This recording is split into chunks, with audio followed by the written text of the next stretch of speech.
कृष्णा सभी को।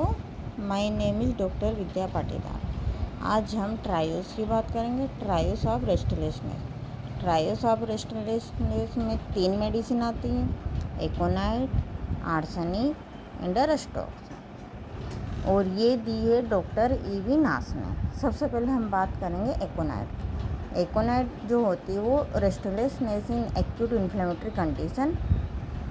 Acute inflammatory condition जो होती है उसमें रेस्टलेस होता है, और ये मेंटली और फिजिकली दोनों होता है। एकोनाइट जो होता है वो मेंटली और फिजिकली दोनों प्रकार से रेस्टलेस होता है, क्योंकि इसके अंदर एक्यूट सडनली कोई सी चीज़ आती है और सडनली ही चले जाती है, और ये एक्सप्रेस करता है फियर ऑफ डेथ और एंजाइटी को। इसके अंदर इतनी ज़्यादा डर होता है, इतना ज़्यादा डर होता है, इसे मरने से डर लगता है। इसे लगता है कि अगर ये मेरी बीमारी जो है इसको ठीक नहीं किया गया तो मैं मर ही जाऊंगा।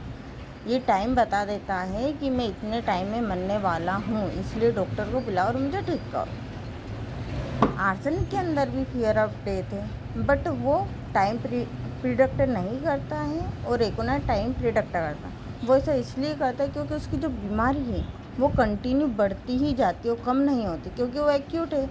एक्यूट जो सडनली आती है तो कंटिन्यू बढ़ती है और उसके बाद में ठीक होती है, इसलिए ये रेस्टलेस होता है मेंटली और फिजिकल।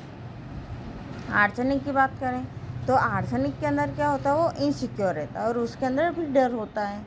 उसके अंदर भी मरने का डर होता है, कोई उससे मारने वाला होता है, कोई उसका बिजनेस लॉस कर देगा, उसे इस चीज़ का डर होता है। वो अपने पैसे को लेके इनसिक्योर होता है, कोई मेरा पैसा चुराने वाला है, इसलिए वो रेस्टलेस होता है। ये मेंटली आर्सेनिक जो होता है वो मेंटली रेस्टलेस होता है, क्योंकि फिजिकली इतना वीक होता है कि ये मूव नहीं कर पाता।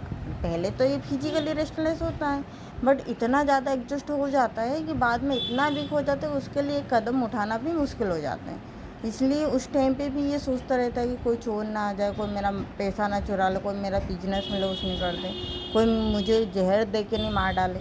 इसलिए मेंटली भी रेस्टलेस होता रहता, सोचता रहता है। रेस्टोक्स की बात करें तो रेस्टोक्स फिजिकली रेस्टलेस होता है। उसे अपने जॉइंट में इतना दर्द रहता है, अपनी बॉडी में इतना दर्द रहता है कि वो कंटिन्यू चेंज करता रहता है पोजीशन को, क्योंकि उसको कंटिन्यू मूवमेंट से उसको आराम मिलता है, इसलिए फिजिकली रेस्टलेस होता है। फर्स्ट स्टेप में तो उसको पेन होता है, लेकिन जब वो कंटिन्यू मूवमेंट करता है, कंटिन्यू वॉक करता है, चलता है, तो उसको अच्छा लगता है, बेटर फील करता है, इसलिए कंटिन्यू अपनी पोजीशन को चेंज करता रहता है, तो फिजिकली रेस्टलेस होता है।